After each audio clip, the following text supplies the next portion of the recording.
제가 어떤 글에서 보니까 인생을 날생자 하나의 문자를 가지고 이 한문 글자를 가지고 이렇게 해석을 해 놓았던 걸 보았습니다. 삶이란 무엇인가? 날생자. 예? 이 생자인데 이 생자를 이렇게 해석을 해 놓았더라고요. 소가 외주를 타는 것이다. 자, 삶이란 생이란 그 위에 소가 있잖아요. 소우자에 외주를 타는 거예요. 상상을 한번 해보십시오. 큰 황소가 외줄 타기를 하고 간다고 상상을 해보면 어떻습니까? 아마 여러분들이 좀 떨어질 것 같은 위기감을 다 겪고 있을 겁니다. 그 해석이 꼭 맞는지 모르지만 제가 인생은 그렇게도 볼 수 있구나 생각을 해서 여러분들에게 소개를 해드린 겁니다. 야곱의 생애를 보면 그가 고백했던 것처럼 내가 130살까지 살았습니다. 그런데 나는 험악한 삶을 살았습니다 하는 고백을 하잖아요. 그래서 오늘 저는 추수감사주의를 맞이해서 우리의 험악한 삶을 어떻게 종결할 것인가 하는 것을 말씀을 드리기 위해서 험악한 세월에서 축복의 삶으로 라는 제목으로 말씀을 준비를 했습니다. 2020년 추수감사주의를 맞이하기까지 금년 참 우리는 파란만장하게 뉴스를 보면 거의 50~60%는 다 코로나예요. 코로나. 최근에 미국 대선이 좀 나오고 그랬지 온통 나라 안팎에 이 코로나에 대한 뉴스가 전부를 뒤덮고 있지 않습니까? 그럼에도 불구하고 우리는 우리의 믿음을 지키면서 이 자리를 지켜가면서 하나님 앞에 서 있다는 것은 진심으로 하나님 앞에 감사해야 될 우리의 삶이라는 걸 다시 한번 뼈저리게 느끼면서 이 말씀을 준비를 했습니다. 인생이라는 게 외줄타기를 하는 소와 같이 험악한 세월, 힘들고 어려운 항상 위험에 처해 있는 우리의 삶이라고 하면 하나님은 그런 삶으로 인생을 마감하도록 하셨겠는가 하는 겁니다. 어떻게 하면 하나님이 예비하신 그 축복의 길로 우리가 가겠는가 하는 거죠. 제가 이번 주 칼럼은 아름다운 인생이라는 제목으로 칼럼을 썼습니다. 하나님은 때를 따라 아름답게 모든 것을 창조하셨다고 했거든요. 생로병사, 여러분 이 땅에 태어나고 늙고 병들고 죽는 이 모든 것을 때를 따라 하나님이 아름답다고 하셨습니다.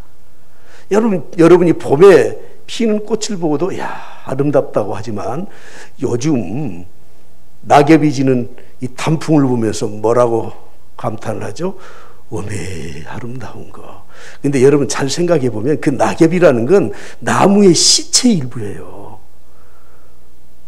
제가 글을 쓰면서 그렇게 쓰면서 와 이거 내가 굉장히 감성이 예민하다 그랬는데 낙엽은 자기의 생존을 위해서 겨울나기를 하기 위해서 잎이 갈색으로 변화되고 그리고 떨어져요. 그러니까 제가 볼 때는 낙엽이라고 하는 건 나무의 시친이구나. 근데 우리는 그걸 보고 뭐라고 해요?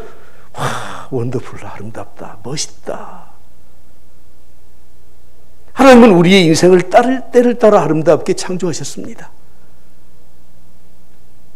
소가 외줄타기를 하는 것처럼 험악한 세월을 사는 것 같지만 하나님은 그 삶으로 마지막을 장식하지 않도록 우리에게 축복의 삶을 예비하셨다고 하는 것입니다.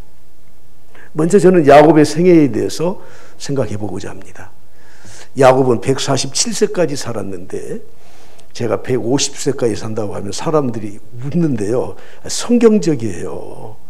아브라함이 175세, 이삭은 180세, 야곱은 147세면 저도 가능성이 있죠. 왜 그렇게 웃으세요? 150살까지 산다는데. 147세까지 살았던 야곱의 생애를 크게 세 개로 나눌 수 있는데 95세까지는 제1기예요. 그리고 95세부터 130세까지는 제2기. 요즘 되게 제2의 인생을 산다고 하는데 하나님 믿는 사람들은 제2의 인생을 사는 게 아니라 제3의 인생, 130살부터 마지막 147살까지 사는 마지막 야곱의 생애 완전히 전환을 이루는 반전하는 인생을 하나님이 예비하셨다는 것입니다. 일기의 인생을 보십시오. 그의 나이 95세까지 그가 도망자로 살아요. 야곱의 이름의 뜻처럼 발 뒤꿈치를 잡고 간사한 사람, 잔악한 사람, 항상 다른 사람에게 붙어서 사는 비굴한 인생을 살아가는 것이 야곱의 인생입니다. 그가 그의 나이 75세가 됐을 때 하란으로 도망을 쳐요. 그때까지도 어머니 치마폭국에서 떠나지를 못해요. 그리고 형 에서에게 쫓겨서 하란으로 도망을 칩니다. 그리고 하란에서 20년 살아요. 그래서 95세까지 그의 인생의 제1기를 마치게 되는데, 여러분 그때 얼마나 험악한 삶을 사신 줄 압니까? 산 줄 압니까? 20년 동안 종살이 하면서 외삼촌 집에 살았죠. 형 에서에게 쫓겨갔죠. 그리고 그의 집요한 이 성격 때문에 아내를 넷이나 얻어요. 넷이나. 여러분 행복하지 않아요. 한 명과 사는 것도 힘들어 죽겠는데 4명을 데리고 한 울타리 안에서 그 배다른 형제들 12명이 함께 산다고 생각해 봐요. 욕심껏 살고 보니까 그런 인생을 살게 된 겁니다. 자기의 외삼촌이자 그리고 장인이 되는 라반의 집에서 도망쳐 나올 때 그는 뒤쫓아오는 라반을 만나서 그의 장인어른을 만나서 이렇게 고백하죠. 창세기 31장 40절 41절에 보십시오. 내가 이와 같이 낮에는 더위와 밤에는 추위를 무릅쓰고 눈 붙일 겨를도 없이 지냈습니다. 내가 외삼촌 집에 있는 20년 동안에 외삼촌의 2 딸을 위하여 14년, 외삼촌의 양떼를 위하여 6년을 외삼촌에게 봉사하였거니와. 다 같이 시작. 외삼촌께서 내 품삯을 10번이나 바꾸셨으며. 그의 이 외삼촌 라반은 더 지독한 사람이에요. 그래서 연봉 계약을 해놓고 안 줘요. 안 줘. 그걸 10번이나 변역을 해요. 얼마나 고통스러운 삶을 살았습니까? 그러나 그가 고향집으로 돌아오면서 천사와 씨름하죠. 그때 하나님께서는 그에게 야곱이라고 하는 발 뒤꿈치를 잡고 나온 자, 간사한 자라는 이름을 떼어주시고 이스라엘, 하나님과 겨루어 이겼다, 이제 승리자의 이름을 주셔요. 그리고 그때부터 제2기의 인생이 시작된다고 하는 거예요. 여러분, 하나님과 겨루어 이겼다는 이름을 받은 그 이후의 삶은 어떻게 변화되어야 되죠? 복된 삶을 살아야 되지 않습니까? 그런데 그 이름은 받긴 받았지만 아직도 그가 살아왔던 지난 100여 년의 삶의 습관을 버리지 못해요. 여전히 또 야곱으로 살아가요. 그래서 성경의 창세기에 보면 이름을 하나님이 바꿔주셨음에도 불구하고, 야곱에서 이스라엘로 이름을 바꿔주셨음에도 불구하고 그 100세 이후에 130살 될 때까지는 이스라엘이라고 하는 이름을 쓰지를 않아요. 여전히 야곱으로 살아갔다고 하는 것입니다. 오히려 내가 험악한 세월을 보냈습니다 하는 이 고백 가운데는 제2기의 인생이 더 자기를 괴롭혔던 것을 알 수 있습니다. 그가 가나안에 정착하여 살면서 얼마나 많은 환난을 겪었는지 모릅니다.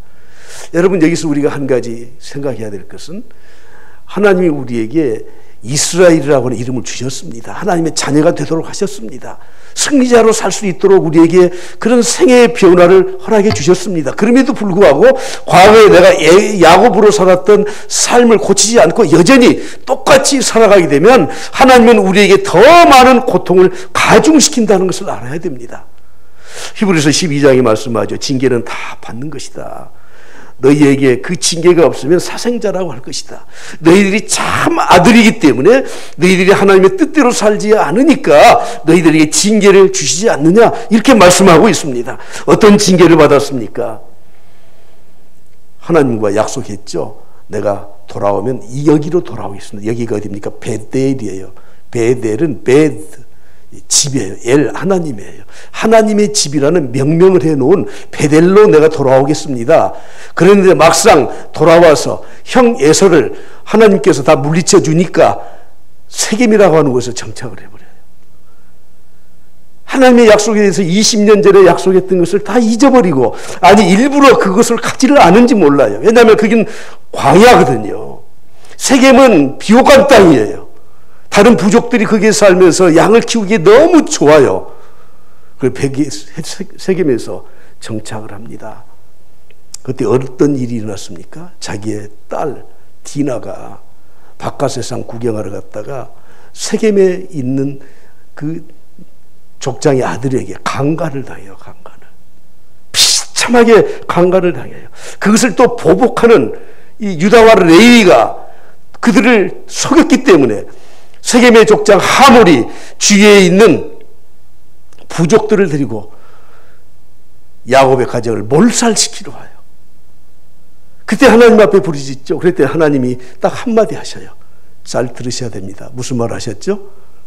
따라서 하시죠. 베델로 올라가라. 예, 약속했던 땅을 쳐버리고 사니까 그런 혼란을 당하게 되는 거예요. 그의 사랑하는 아내 라헬이 베냐민을 낳다가 죽어요. 그의 장남 루벤이 세상에 이런 일은 전혀 있어서는 안 될 일이 일어나잖아요. 그의 서모 비라와 통관을 해요. 얼마나 마음이 고통스럽겠습니까? 그의 아버지 이삭이 180세 세상을 떠나게 됩니다. 그리고 가장 큰 고난이 무엇입니까? 야곱이 그렇게 사랑했던 요셉이 17살의 나이에 사라져요. 근데 그 형들에 의해서, 그 다른 아들들에 의해서 보호받는 것이 뭐죠? 예, 짐승이 죽인 것 같습니다. 피 묻은 옷을 가져와 22년 동안을 아들이 죽은 줄로만 알고 살아가요. 내 인생이 130년이 됐는데 나는 험악한 세월을 살았습니다 하는 고백을 할 수밖에 없는 이 삶을 제1기 때, 그리고 오히려 이스라엘이라고 하는 이름을 받은 이후에 그는 더 이런 인생의 고통 가운데 살고 있다고 하는 것입니다. 그의 나이 130이 되었습니다. 죽은 줄만 알았던 요셉이 22년 만에 다시 만나게 돼요. 70명의 자기의 식소를 거느리고 애굽 땅으로 가게 되지 않습니까? 바로에게 갔을 때 바로가 묻습니다. 당신의 나이가 몇입니까? 야곱이 이렇게 대답합니다. 내 나그네 길의 세월이 130년입니다. 여러분, 나이를 물으면 나이만 말을 해야 되잖아요. 근데 그 다음에 자기의 생애를 추석을 붙여서 해석을 해서 이렇게 말하는 겁니다. 내 나이가 얼마 못 되니 우리 조상의 나그네 길의 연조에 미치지 못합니다. 그 뒤에를 다 같이 보시죠. 시작. 험악한 세월을 보냈나이다.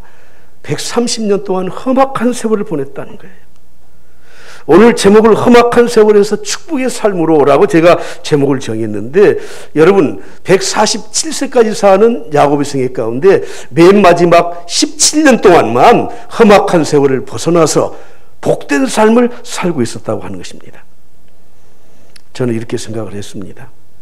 야곱은 원래 복된 삶을 살도록 하나님이 다 예정을 해놓으시고 작정해온 그런 사람이에요. 그의 어머니 리브가가 임신을 했을 때 쌍둥이 쌍태예요. 그런데 유난히도 이 배에서 서로 이 발치기를 하고 싸워요. 하루나 하나님이 리브가에게 이렇게 말씀하십니다. 두 국민이 내 태중에 있다. 쌍둥이다 그 말이죠. 두 민족이 내 복중에서부터 나누어진다. 서로 갈등을 낳고 나눠질 것이다. 이 족속이 저 족속보다 강하겠고 큰 자가 어린 자를 섬기리라. 여러분, 큰 자가 누굽니까? 에서예요. 작은 자가 누굽니까? 둘째 아들 야곱이에요.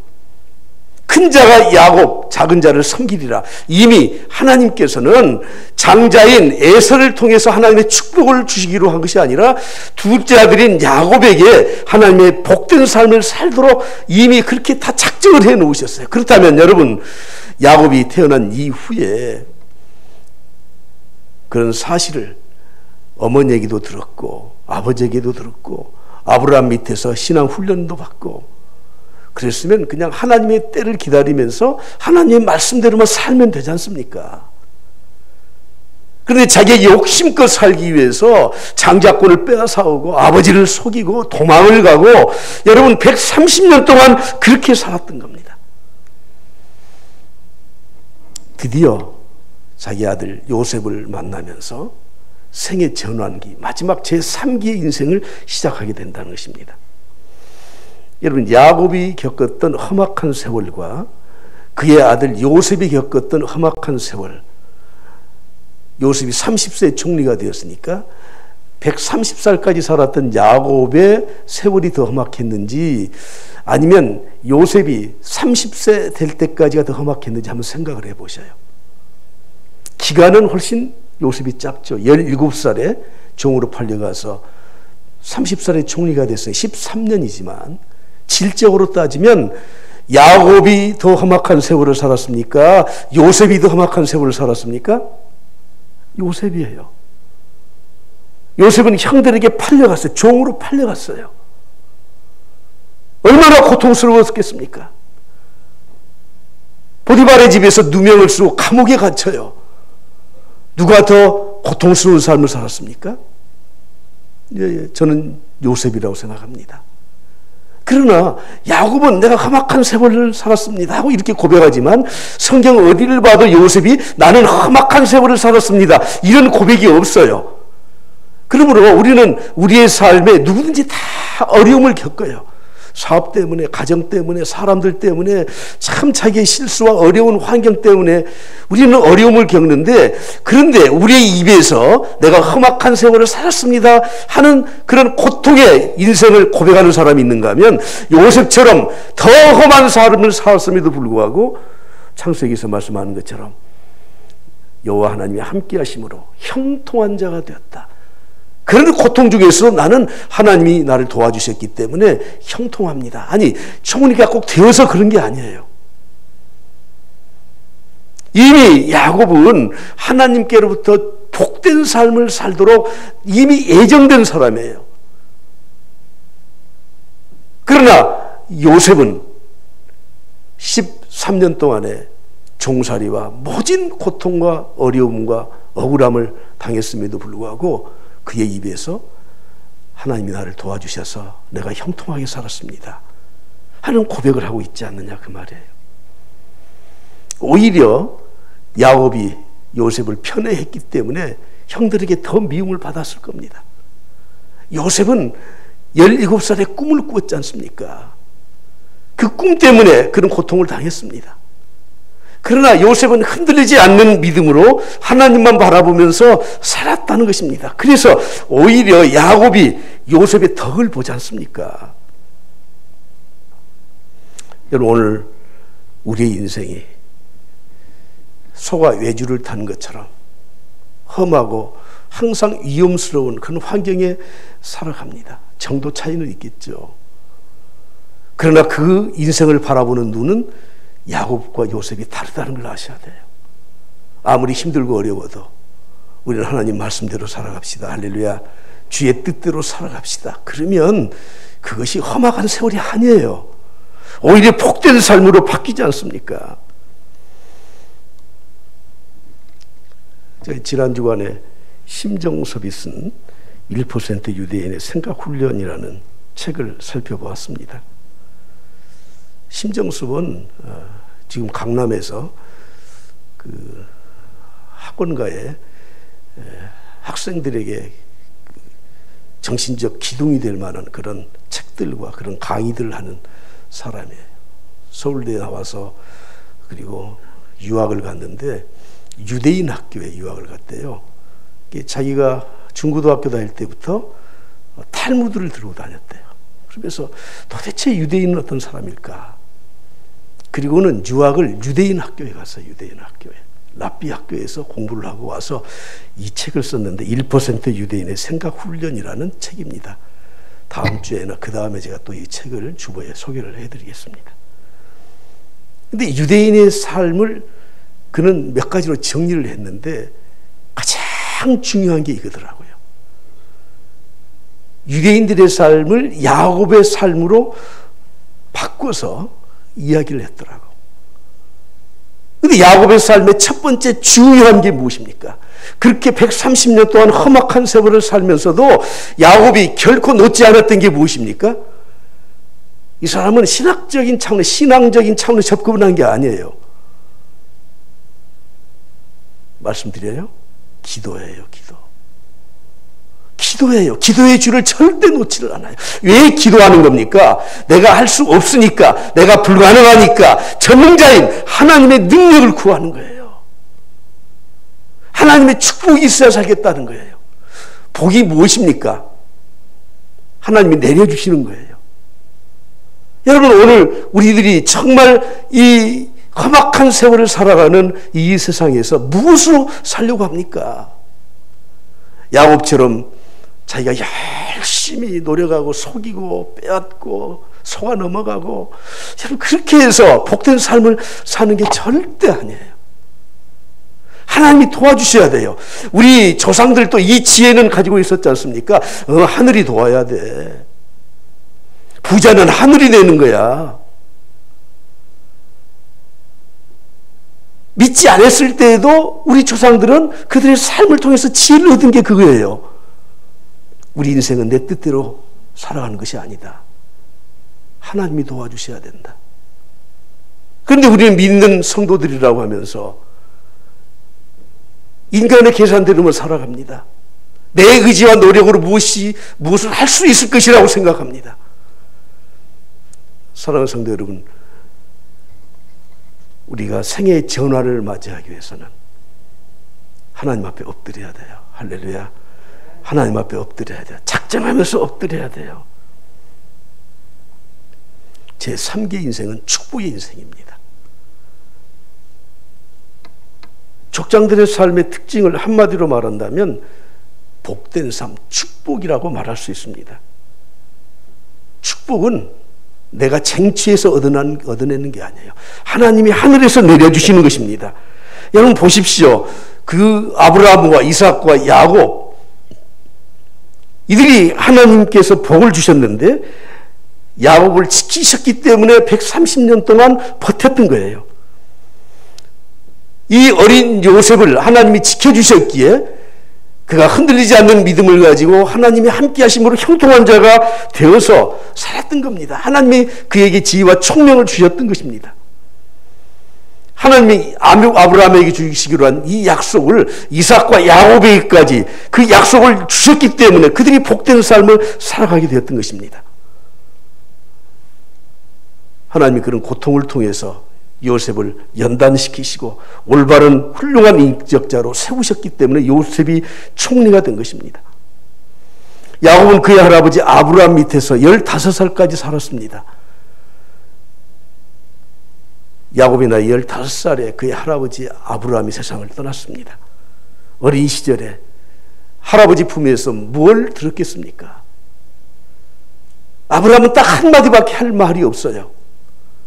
너는 복이 될지라. 할렐루야.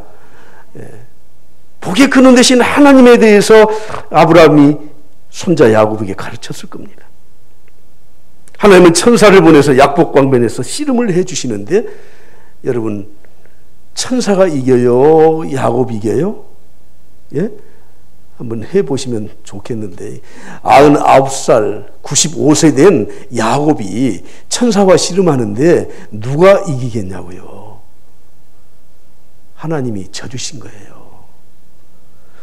여러분, 내가 지금 똑똑하고 내가 잘나고 내가 버티고 해서 여기까지 온 게 아니에요. 우리의 인생은 하나님이 져주신 거예요. 하나님이 그냥 눈을 감고 기다려주신 거예요. 그래서 여기까지 우리가 온 것이지 내가 잘해서 온 것이 아니라는 것을 우리 믿음을 가진 성도들은 알아야 됩니다. 그러므로 축복이 무엇입니까? 하나님이 인정해 주는 것이 다 축복이에요. 볼까요? 창세기 12장 2절에 보면 아브라함에게 하나님 이렇게 말씀하시죠. 너는 복이 될지라. 너는 복이야. 복 자체야. 3절로 내려가 보시면 이렇게 말씀해요. 너를 축복하는 자에게 내가 복을 내리고 너를 저주하는 자에게는 내가 저주할 것이다. 땅의 모든 족속이 너로 말미암아 복을 얻을 것이라. 하나님이 그렇게 아브라함을 그냥 인정을 해버렸어요. 당시에 얼마나 많은 사람들이 살았습니까? 그러나 하나님은 아브라함을 지목해서 그를 불러내시고 축복의 땅으로 인도하시고, 그리고 하나님께서 아브라함이 그렇게 그냥 말씀을 하셨어. 복이라는 게 내가 노력해서 막 얻어내는 게 아니라 하나님이 그냥 인정해 준 그 자체가 축복이라고 하는 겁니다. 야곱의 축복의 뿌리도 아브라함에게서부터 오지 않습니까? 야곱은 하나님의 깊으신 뜻대로 인정받은 사람이에요. 그래서 태중에서 이미 그는 인정을 받았습니다. 할렐루야. 에서의 손아귀에서 풀려날 때도 하나님이 그렇게 해주셨어요. 하란에 가서 외삼촌 라반의 집에서 그 20년 동안 그렇게 고통을 받고 그렇게 하잖아요. 하나님이 라반을 인정하셨습니까? 야곱을 인정하셨습니까? 야곱을. 떠날 때가 되니까 품삯을 10번이나 바꾸니까 아무것도 빈털털이에요. 고향에 가고 싶어. 근데 하나님이 지혜를 주시면서 말씀하시지 않습니까? 내 삼촌에게 가서 이렇게 말해라. 양들이 얼룩진 것은 내 것으로 하고 얼룩이 없는 건 다 당신 것이요. 라반이 들어보니까 이 친구가 참 재미있거든. 아니, 양은 유전적으로 생태학적으로 절대 얼룩무늬가 나올 수가 없어요. 이 바보 아니야? 아니, 그렇게 해라, 그렇게 해. 그리고 하나님이 말씀하시지 않습니까? 버드나무, 살구나무, 신풍나무 껍질을 벗겨서 물을 먹으러 올 때 양들에게, 임신한 양들 앞에 그걸 비치면은 그것이 아롱진 양을 태어나게 할 것이다. 그 말씀대로 했더니 정말 튼실한 이 양이 올 때 그 나무 껍질을 벗겨서 했더니 정말로 어롱진 양이 나오는 거예요. 혹시 여러분 농사 짓는 분, 가축 키우시는 분 한번 해보실래요? 유전학적으로 이건 절대 불가능해요. 그 이후에도 한 번도 그런 적이 없어요. 성경을 연구하는 학자들이 이걸 실험을 다 해보니까 이럴 수가 없어. 여러분, 양이라는 게 얼룩진 건 아예 유전학적으로 없대요. 하나님이 그때만 그렇게 만들어주신 거예요, 하나님이.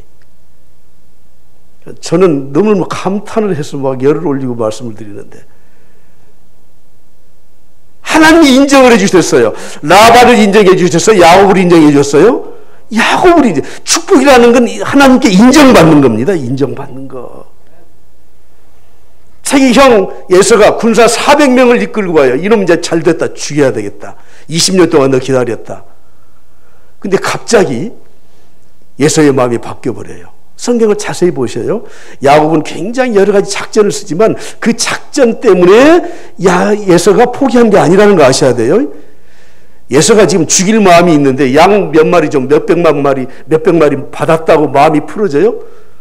느닷없이 풀어져 버려요. 느닷없이. 여러분, 축복이라는 게 그런 거예요.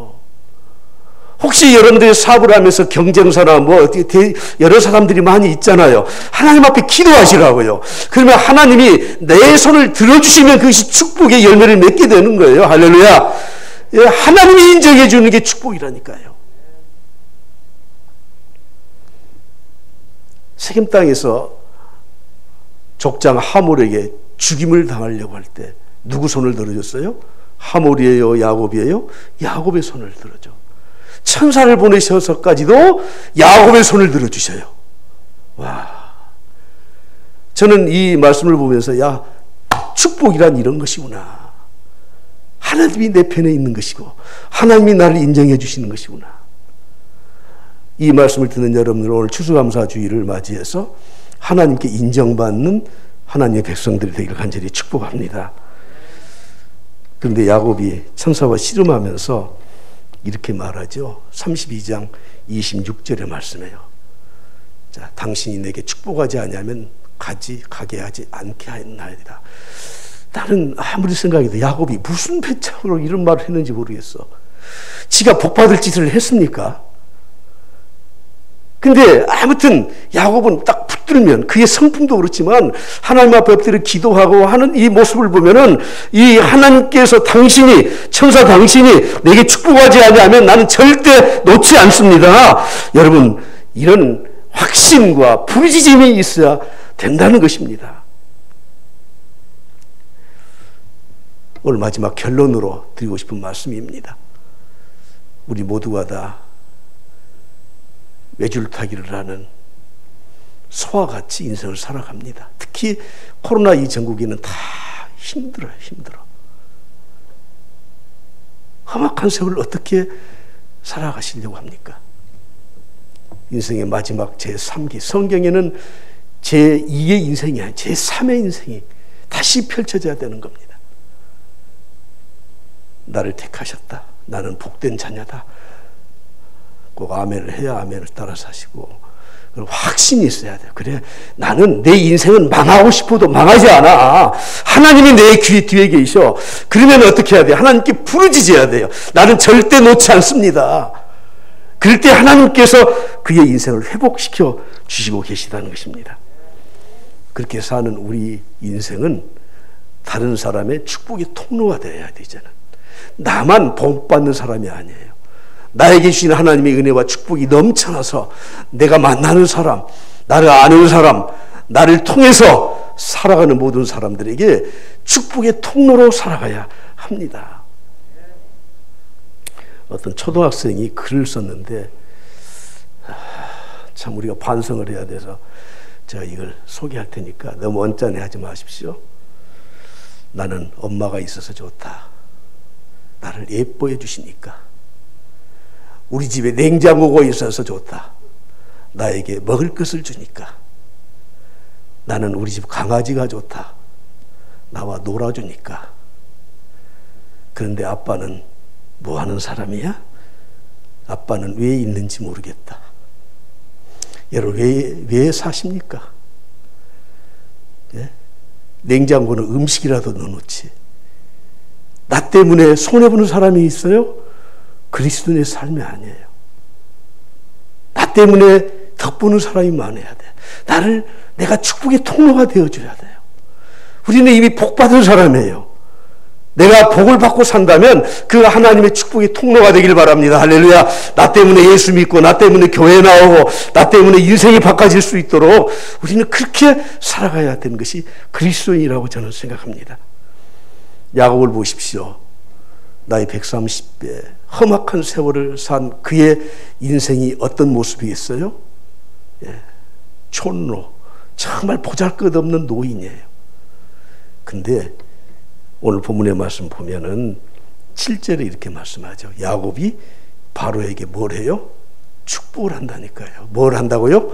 축복을 해요. 고대 사회에서는 축복은 그냥 하는 게 아닙니다. 손을 얹고 해주는 겁니다.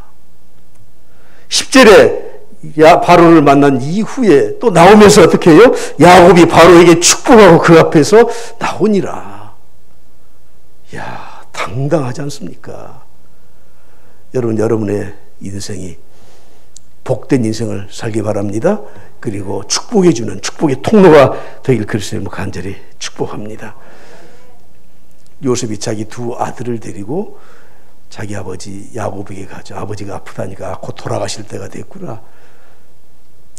요셉이 아버지의 축복을 자기 자녀들에게 전수해주고 싶었던 거죠. 그리고 가서 므낫세를 아버지 오른손 앞으로, 에브라임을 왼손 앞으로. 왜냐하면 므낫세가 장자니까. 그랬더니 야곱이 어떻게 해요? 손을 엇바꾸잖아요. 요셉이가 손을 제자리로 옮기려고 하니까 야곱이 뭐라고 합니까? 나도 한다. 내 아들아, 나도 한다. 나도 한다. 영적으로 그는 세상을 떠날 때까지 흐리지 않게 총명한 영성을 가지고 두 손주를 축복해 주었던 겁니다. 창세기 49장에는 12지파를 축복하지 않습니까? 야곱이 그 아들들을 불러 이르되 너희는 모이라. 너희가 후일에 당할 일을 내가 너희에게 이르리라. 12지파를 일일이 축복해 주고 세상을 떠나게 되었습니다. 사랑하는 성도 여러분, 코로나 때문에 다 힘들어요. 험악한 세월이라 할 수 있습니다. 이럴 때 우리가 어떻게 살아야 될 건지. 야곱은 고생하지 않아도 될 험악한 인생을 자기가 자초해서 살았습니다. 우리는 요셉처럼 더 큰 험악한 일이 있을지라도 그게 험악한 인생이 아닌 형통한 길, 할렐루야, 하나님의 함께 하시는 길로 가길 바랍니다. 그리고 축복의 통로로 살아가길 그리스도로 간절히 축복합니다.